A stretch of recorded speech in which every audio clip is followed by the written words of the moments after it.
Elle découvre que son mari est séropositif, mais ce dernier décide d'avoir des rapports sexuels avec elle non protégés. Je vous invite à écouter l'histoire de cette femme quand nous gagnerons en maturité. Merci. Je peux dire ici, ce soir, mon histoire est tellement triste que vraiment, j'étais avec mon mari bien, il est gentil, si je vais dire quelqu'un bien réel, bien sérieux, il était tout pour moi, quoi. D'accord. Donc justement, parlons de son mari, de ce mari en question. Depuis combien de temps est-ce que vous êtes mariés? On est mariés, ça fait maintenant 8 ans. 8 ans que vous êtes mariés, d'accord. Je suis mariée. Donc 8 ans de mariage, vous avez 3 enfants. Et donc, en 8 années de mariage, comment, enfin, la vie de couple s'est passée? Votre vie à deux avec cet homme? Quel type de personne est-ce que votre époux est? Quelle est sa personnalité? Mon mari était quelqu'un de gentil. Il était très bien. En tout cas, tout ce qu'un mari peut faire pour sa femme, le mari était comme ça. Je ne sais pas quel mot dire pour le qualifier, mais il était bien. D'accord. Quelqu'un de très bien. Donc quand vous dites vraiment quelqu'un de très bien, c'est vraiment dans tous les sens. C'est un homme qui vous aimait, qui prenait soin de vous, qui savait s'occuper de sa maison, qui savait également s'occuper de sa famille, de ses enfants. Et vous sentiez effectivement que votre époux avait beaucoup d'amour pour vous. C'est également la même chose aussi à l'église. Votre mari est engagé dans les activités à l'église? Oui. D'accord. Et tout se passait bien? Tout se passait bien. Il faisait tout bien à l'église. D'accord. Tout était parfait, sincèrement. Alors aujourd'hui, 8 ans après, enfin, l'harmonie a régné dans votre couple pendant 8 ans. Aujourd'hui, 8 ans après, vous vous retrouvez sur ce plateau. Pourquoi? Qu'en est-il exactement de cette harmonie qui a régné depuis que vous êtes mariés? Je suis sur ce plateau ici, madame, franchement, à vrai dire. Et que comme ça, un jour, il était là et mon mari me dit que il y a des gens qui sont venus prendre le don de sang dans le quartier tout près de nous. Une collecte. Et mon mari est venu m'informer, il m'a dit. Je lui ai dit qu'il n'y a pas de problème. Il me dit c'est dans 2 jours que cela va se faire dans le quartier. Les dons de sang. Il dit il n'y a pas de souci. Et quand les 2e jours sont arrivés, je n'ai pas eu le temps. Je suis allée au travail. Mon mari dit, lui seul, il va aller le faire. C'est-à-dire donner son sang aussi. D'accord. Okay. Mon mari dit, lui seul, il va aller donner son sang, comme je n'ai pas le temps. Et lui seul, il va aller donner son sang. Ok. Donc, je veux dire, quand il part faire cette opération, enfin, vous n'avez pas pu y aller parce qu'il y a eu un empêchement. Oui. Vous avez eu un contretemps, sinon c'était décidé que vous deviez le faire tous les deux. Oui. Mais vous n'avez pas pu accompagner votre mari à la dernière minute. Oui. D'accord. Alors, quand il va le faire, lui, dans la matinée, logiquement, le soir, effectivement, devrait être en mesure de vous donner des nouvelles de comment est-ce que ça s'est passé. Le soir, je suis arrivée, je suis venue trouver déjà qu'il était déjà couché. D'accord. Donc, vous arrivez à la maison le soir pour avoir des nouvelles, mais votre mari vous a devancé. Il était déjà couché. D'accord. Vous n'avez pas voulu le déranger. Donc, je n'ai pas voulu le déranger. Je l'ai laissé dormir jusqu'au lendemain matin. D'accord. Alors, vous laissez votre mari dormir jusqu'au lendemain matin. Donc, je suppose que le lendemain matin, il se réveille, forcément. Et vous lui demandez alors comment s'est déroulée cette opération de don de sang à laquelle il a pris part. Je lui demande. Puisque le matin, on devait faire la prière. Donc, je le réveille très tôt le matin pour prier. C'est moi, je devais diriger la prière. Donc, je n'attendais pas sa voix. Vous aviez l'habitude de prier tous les matins ensemble? Oui. Et moi, je me suis levée, j'ai prié. J'ai prié fort. Mais lui, je n'attendais pas sa voix. Donc, j'ai prié jusqu'à quand j'ai fini de prier. Et je lui ai posé la question. J'ai dit, mais qu'est-ce qui se passe? Et puis, tu ne priais pas. Qu'est-ce qu'il vous a répondu? Il n'a rien dit, il a tiré le tiroir. Et il m'a donné une enveloppe. On me donnait l'enveloppe, même je ne pouvais pas, plus que lui-même étant en larmes, il pleurait. Je tremblais sur moi-même pour prendre l'enveloppe. J'ouvre l'enveloppe.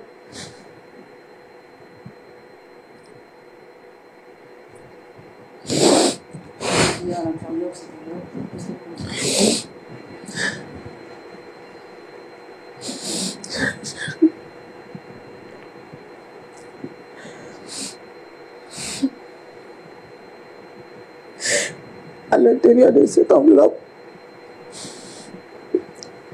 il a dit que le test est séropositif. C'est-à-dire que votre mari, ce matin-là, il ouvre le tiroir, il vous tend une enveloppe. C'est séropositif. Donc il y a un résultat en fait de test dans cette enveloppe. Le résultat des tests est séropositif. Votre mari. Oui. Et ce sont ses résultats à lui. Oui. Donc là, sur le coup, vous venez d'apprendre que votre mari est porteur du VIH. Oui. Alors là, tout de suite, quelle a été forcément votre réaction tout de suite? Et moi aussi, je me suis mise à pleurer. Et me consolait. Il s'est levé, il a commencé à me consoler. Parce que vous ne compreniez pas en fait. Je ne comprenais rien. Et le lendemain matin, lui-même m'a dit, allons, je vais t'accompagner à l'hôpital. On est parti à l'hôpital. Il voulait vous accompagner, vous, pour... Quelle était la décision? Vous devriez, vous aussi, faire votre test afin d'être situé sur votre... Bon, de la manière, j'étais découragée. Et je pleurais tellement. Lui-même, il a décidé de m'accompagner à l'hôpital pour que on puisse voir pour moi aussi si j'étais infectée. D'accord. Mais avant, justement, de vous rendre à l'hôpital, est-ce que par le passé, vous aviez déjà fait... votre mari et vous, est-ce que vous aviez déjà fait des tests, justement? Oui, oui. Avant nos fiançailles. D'accord. On a fait les tests. Le pasteur a demandé qu'on fasse les tests. Avant le mariage? Avant le mariage. Donc, les tests prénuptiaux avaient déjà été faits. Donc on a fait. Et à ce moment, à cette époque-là, les résultats étaient négatifs. Négatifs. D'accord. Et depuis lors, vous n'avez plus fait. Jusqu'à ce que cela n'arrive. Est-ce que je veux savoir justement, votre mari, est-ce que c'est une personne qui, qui sortait beaucoup? Est-ce que votre mari... Il ne sortait pas. D'accord. Même ma mère au feu, il est fidèle. Je ne sais pas. Ça me fatigue l'âme même, ça me fatigue l'esprit. Quelqu'un qui ne sort pas, quelqu'un qui est au travail, il vient là à la maison. Parce que de la manière il a attrapé le Seigneur, moi-même ça m'étonne que il y ait un truc comme ça. Ça m'étonne. D'accord. Et donc le lendemain matin, sur conseil de votre mari, vous vous rendez tous les deux à l'hôpital, effectivement, pour être aussi vous situé sur votre statut. Alors quand vous avez fait ce test, pendant que vous attendiez justement le diagnostic, comment est-ce que vous vous sentiez? Est-ce que vous avez de la peur? Est-ce qu'il y avait de... J'avais tellement peur. Lui aussi, il avait peur. Il y avait la peur en lui. Et je suis allée. La femme a fait tout devant lui-même. On m'a déclaré séronégatif. D'accord. Donc c'est-à-dire que vous faites votre test en présence de votre mari et donc, Dieu merci, vous n'êtes pas infecté. Oui. D'accord. On m'a déclaré séronégatif. Et à ce moment-là, comment votre mari a réagi? En premier temps, il était content.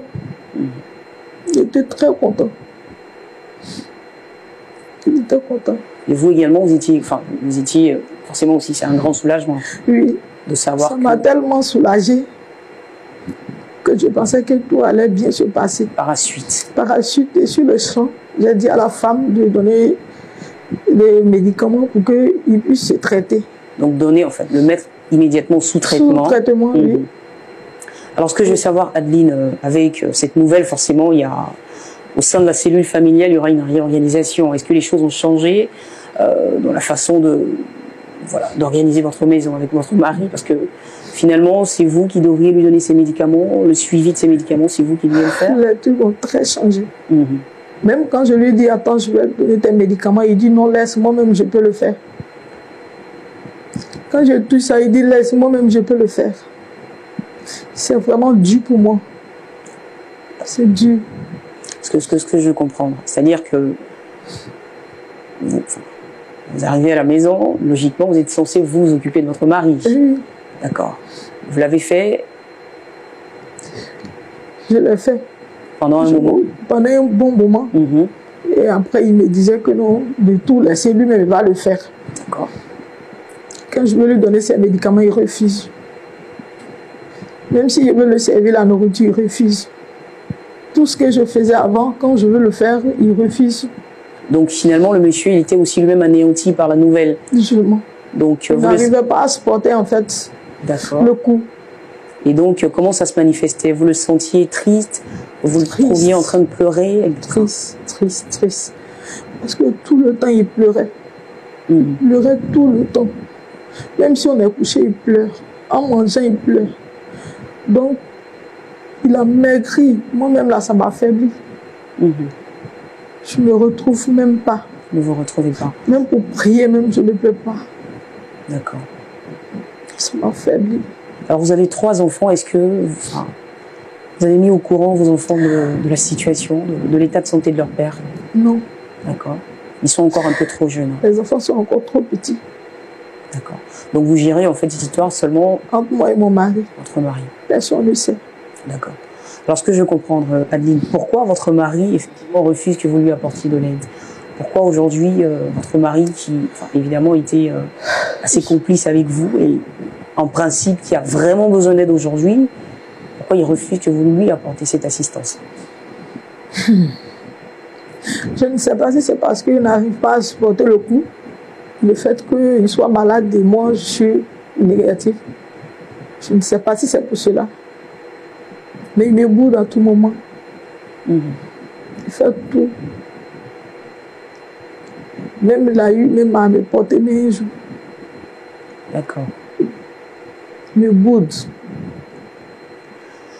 Aujourd'hui, dans vos propos de départ, vous avez dit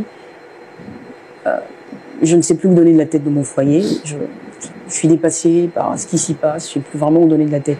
Pourquoi vous dites que vous ne savez plus où donner de la tête? Qu'est-ce qui se passe exactement dans votre foyer pour que vous soyez avec nous ici ce soir?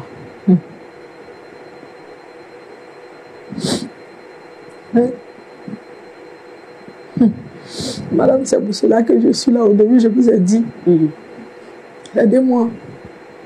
Parce que c'est pas facile pour moi. Un homme qui m'aimait, qui faisait tout pour moi. Et vers la fin, il ne peut plus rien faire. Il est abattu. Et comme ça, il me boude, m'écrit là-dessus. Ce n'est plus comme avant. C'est plus le même homme, vous avez l'impression de voir une personne différente. Il a changé catégoriquement. Il ne va plus aller à la prière, il ne va plus à l'église. Il est dans son coin. Il pleure seulement. Et quand cela s'est passé, tout cela s'est passé. Même, il dit de sortir de la maison avec les enfants. Pas chasser. D'accord, c'est-à-dire aujourd'hui, c'est vraiment la décision finalement la plus extrême. Votre mari vous met dehors avec vos enfants. Je ne sais où aller, je suis allée vivre chez une camarade. D'accord, donc vous êtes chez une amie aujourd'hui avec vos 3 enfants. Parce que votre mari vous a mis à la porte. Puisque elle-même n'est pas là toujours. D'accord. Elle est vent, donc elle voyage beaucoup. D'accord. Donc je reste chez elle avec les enfants toute seule. En son absence. Donc aujourd'hui, personne n'est informé de cette situation. Non. Ni votre famille, ni celle de votre mari, ni l'église, en fait personne. Donc c'est vraiment dans un souci de... Lui et moi. De discrétion. Ouais. D'accord. Mais pourquoi votre mari vous met à la porte de chez vous, exactement? Il y a forcément une raison. Pourquoi il le fait? Parce qu'il voulait aller avec moi sans se préserver. Sans se préserver. Et quand je lui dis de se préserver, il dit non. Parce que si le Seigneur a permis que durant toutes ces années, il ne se préservait pas et puis je suis pas malade, c'est que Dieu peut le faire encore. Que lui, il ne peut pas se préserver. Moi aussi, il dit, si il ne peut pas se préserver, c'est que moi aussi, il ne peut pas accepter. Parce qu'au début, je ne savais pas Dieu a fait. Mais maintenant, je suis au courant. Si je m'amuse, Dieu va enlever la main dedans. Donc je lui ai dit de se préserver. Et voilà pourquoi il me boude et il m'a chassé. Donc je veux dire, ce chantage dure depuis combien de temps? Il y a combien de temps que vous vivez ça avec votre mari? Ça fait 7 mois maintenant. Ça fait 7 mois. Ouais. 7 mois que votre mari vous demande d'avoir des rapports non protégés avec lui. Oui. Que vous refusez parce qu'évidemment vous avez connaissance de son état de santé. Mm-hmm. Et lui non plus. Lui non plus. Alors je veux vraiment savoir en fait les arguments en fait qu'il vous sort pour vous obliger en fait à aller avec lui de cette façon. Qu'est-ce qu'il vous dit exactement? Il me dit si je ne veux pas, lui il ne va plus m'accepter chez lui et rester là où je suis. Alors moi je l'aime, je veux réellement retourner avec lui. Mais avec les conditions qu'il me pose, ça me fatigue l'esprit. C'est ça qui me bloque un peu. Sinon, je suis prêt à retourner pour l'aider, faire tout avec lui, lui donner des médicaments, comme d'habitude, m'occuper de lui. Mais seulement les conditions qu'il me pose, il ne veut pas se préserver, c'est ça qui me fatigue l'esprit. Et donc, il est vraiment catégorique. Hein. Pour lui, il est catégorique. Donc, il estime que vous êtes mariés en fait pour le meilleur et pour le pire. Donc, il ne peut pas. Si c'est bon, on reste dedans. Si c'est mauvais, on reste dedans.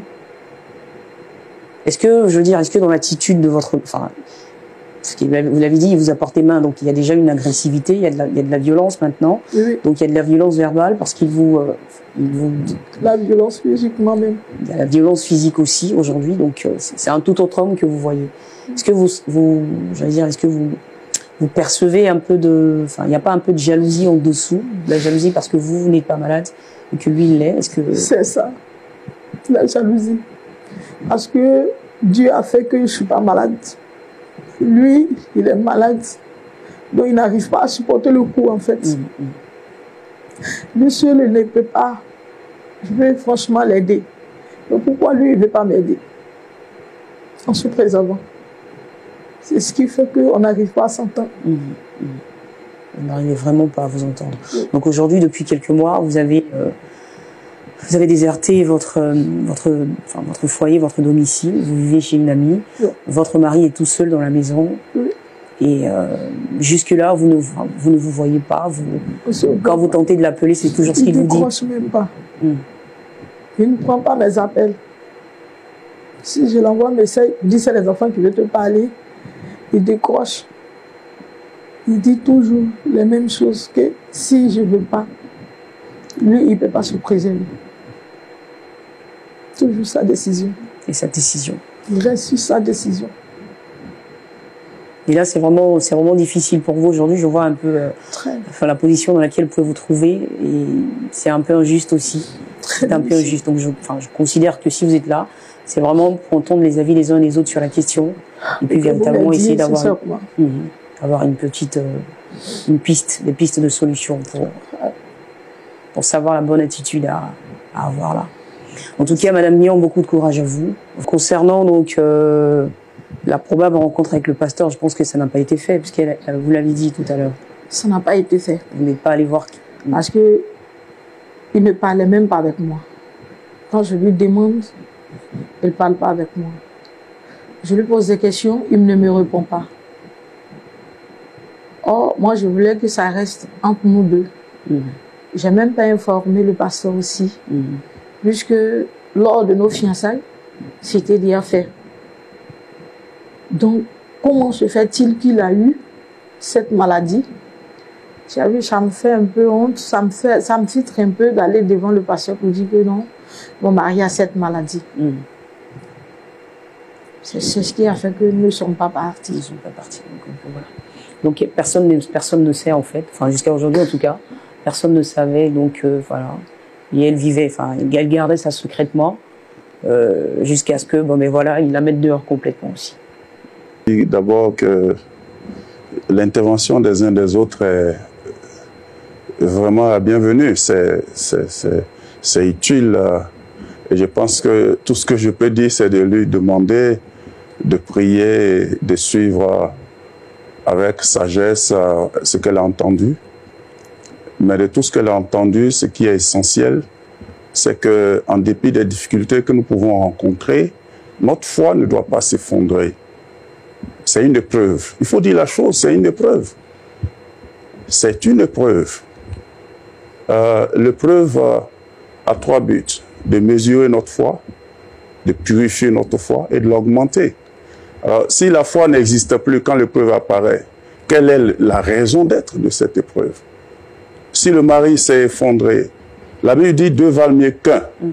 Alors, lui, il est effondré, naturellement parce qu'il ne s'attendait pas à ça. La femme s'effondre aussi. Qui va relever l'autre?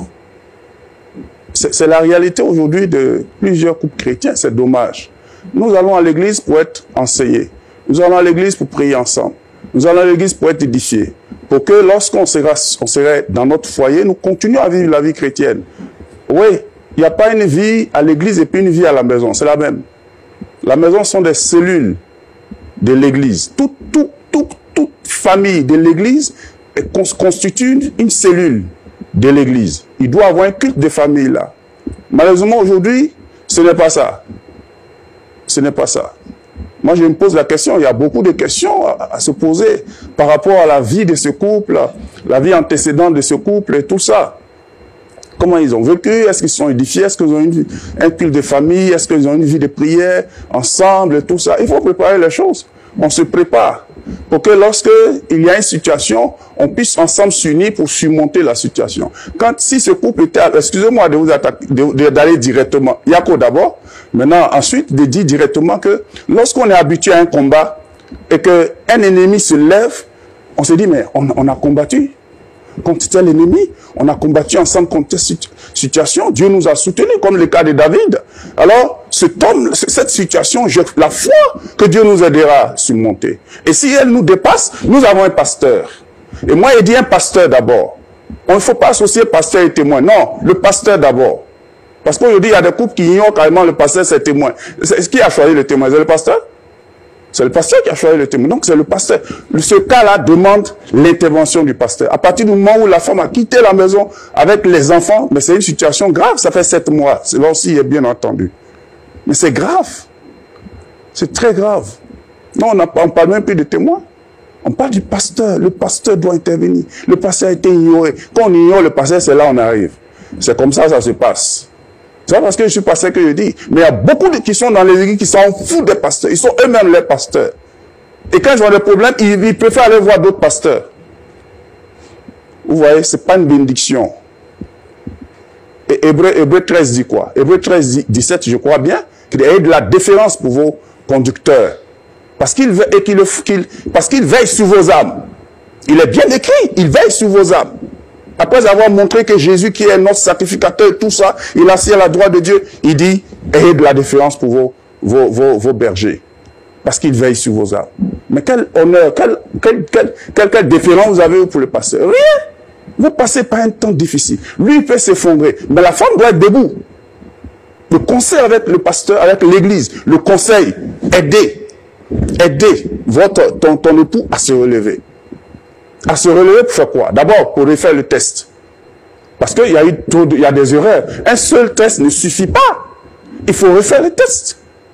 Et si c'est positif, il n'y a pas de problème, on prie. On prie 3 mois encore, ou 5 mois, je ne sais pas combien de mois après. On le fait par la foi. Ça tombe à quelque chose de Dieu. C'est ça, c'est le combat qu'il faut mener. Un ennemi est entré entre vous, mais si j'ai bien compris, mais toi, tu étais plus effondré que lui. Quand tu as appris la chose, mais tu étais plus effondré que lui. Tu vois? Alors, donc, qu'est-ce qu'il faut faire maintenant que la situation est telle? La première chose qu'il faut faire, c'est de retourner chez le pasteur. Parce que le type là, il n'est pas prêt à t'accueillir. Il n'est pas prêt à t'accueillir. Tu m'excuses, mais il n'est pas prêt. Et très souvent, ceux qui font cette maladie, ils ont des réactions assez violentes. Très violentes. Et ils n'osent pas qu'on le dise à quelqu'un. Ils n'acceptent pas. Mais si vous ne pouvez pas faire confiance à votre pasteur, si toi tu ne peux pas faire confiance au pasteur, à qui tu vas faire confiance? Si même il dit ne le dis pas, ne dis à personne, La seule personne qui doit être informée, c'est le pasteur. Le pasteur. Et qui va, certainement, peut-être dans l'église, il y a un comité de santé ou bien où il le gère seul pour donner des conseils, obliger que le frère prenne ses médicaments et tout ça, donner des conseils. Et il va accepter, il peut accepter. Mais il faut retourner au pasteur. Dès la sortie d'ici, il faut retourner au pasteur. Demandez pardon au pasteur d'abord et demander l'intervention du pasteur. Le pasteur connaît la maison, il va y aller avec toi, l'aider. Et il faut faire vite, ne pas qu'il se tue, qu'il se suicide en quelque sorte. Parce que étant seul, le diable va lui donner toutes sortes d'idées et tout ça. Il faut sauver cet homme-là. Il faut sauver. Moi, je ne sais pas quelle sera sa réaction s'il fait le test que c'est négatif. Imaginez-vous. C'est ça la vie chrétienne. C'est ça aujourd'hui la vie chrétienne de plusieurs.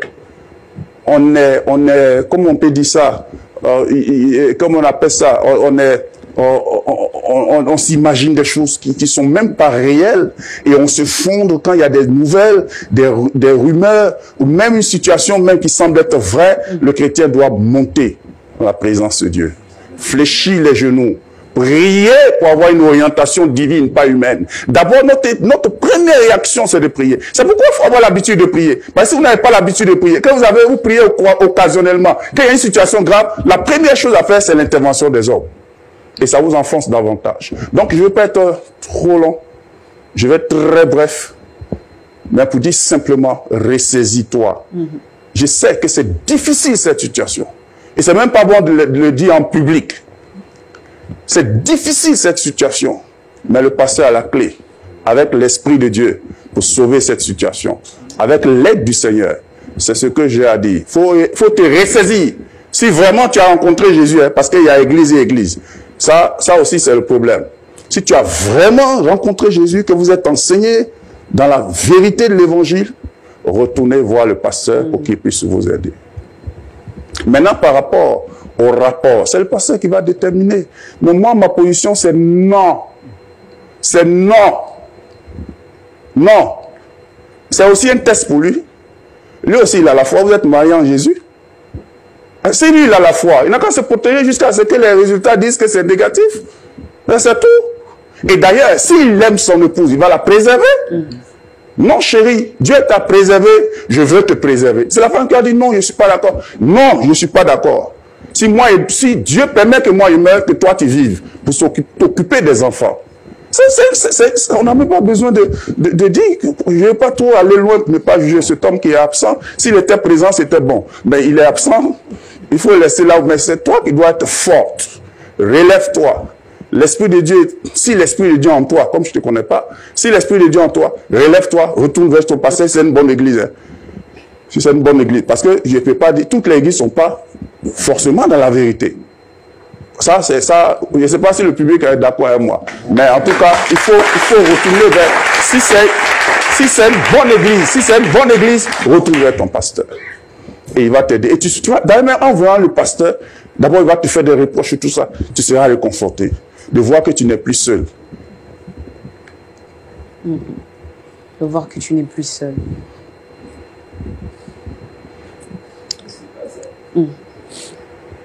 Donc tu vas retourner à ton pasteur, tu vas...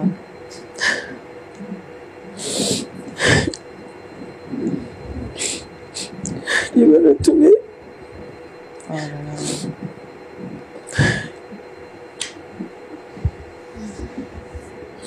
Je vais retourner.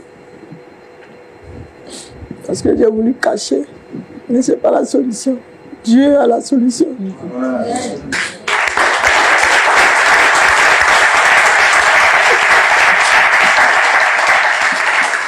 Alors donc, essuie tes larmes, s'il te plaît, Adeline. Hein, voilà. Essuie tes larmes. Ne pleure pas. Dieu a vraiment la solution. C'est vrai que c'est pas facile, mais en tout cas, c'est loin d'être impossible. D'accord? C'est loin d'être impossible. Et pour nous, croyants qui sommes enfants de Dieu, je pense que l'aide de Dieu est toujours la plus importante pour toute blessure intérieure. Et avec l'aide de Dieu, on peut réussir à tout changer. Tu comprends? Donc, je veux plus que tu pleures. Et comme le pasteur l'a dit, tu te mettras au-dessus de cette situation par la foi. Tu vas aller refaire ce test avec ton mari et peu importe les résultats, Mais il aura toujours besoin de toi parce que tu es sa femme. D'accord? Alors tu décides quoi aujourd'hui? Dis-nous. Je dis d'abord merci au pasteur pour tout ce qu'il a dit. Je vais retourner, aller voir le pasteur. Et on ira ensemble chez mon mari. Et il va parler. S'il a accepté, je rends gloire à Dieu. Parce que je veux franchement retourner chez mon mari. Retourner chez ton mari avec tes enfants. Ouais. Avec tes enfants. D'accord. Pasteur Adebayo, on va la soutenir aussi en prière ici. La première prière qu'on va lui donner avant qu'elle ne parte. Voilà. Ok, Merci, pasteur. Te bénissons notre Dieu. Merci parce que tu aimes l'homme. Et tu ne l'as pas créé pour qu'il soit malheureux. Le mariage n'a pas pour objectif de divorcer, de pleurer, de faire pleurer l'un ou l'autre, mais d'être à l'image du Dieu invisible, du Dieu uni, du Dieu d'amour, du Dieu de compassion, de pardon. Seigneur, je voudrais te prier, à l'instar de ce couple, d'intervenir dans la vie de tous les couples qui traversent des moments difficiles, peut-être pas le même cas, mais d'autres cas, et qui sont en instant de divorce. Père, sauve-les, éclaire-les, aide-les à comprendre. Ceux qui font une maladie quelconque et qui est en train de créer la division entre le couple, Père, interviens, révèle-les qui sont chrétiens, qui n'oublient pas qu'ils sont chrétiens, et que leur avantage, c'est d'avoir la dimension spirituelle, capacité de prier, capacité d'obtenir la guérison divinement. Seigneur notre Dieu, amène ces couples à se ressaisir, ces épouses, ces femmes qui pleurent à se ressaisir, ces hommes qui sont abattus à se ressaisir et à faire confiance au Dieu vivant, savoir que c'est dans l'unité que Dieu exauce la prière, dans la division, son cœur brisé. Père, amène-les à s'entendre. Oh Dieu, que toute la gloire te revienne. Merci d'intervenir, merci de manifester ta grâce et de permettre que Satan ait honte, que tous ces ruses soient liés et que ta volonté soit faite pour la gloire de ton nom, au nom de Jésus-Christ. Amen. Amen. Donc, ça peut dire très fort. Merci, merci, merci beaucoup. Allez, voilà. Donne-moi ta main. Voilà. Je sais que tu es une femme forte. Je sais que tu es une femme courageuse. Et tu ne te laisseras pas abattre par cette situation. Tu aimes ton mari. J'ai foi que Dieu va reconstruire et va rétablir l'ordre et l'équilibre de ton foyer au nom de Jésus. D'accord? Et tu retrouveras le sourire. Peu importe le temps que ça prendra. Dieu vous bénisse. De vous abonner et d'activer la cloche de notification. Merci, que Dieu nous garde.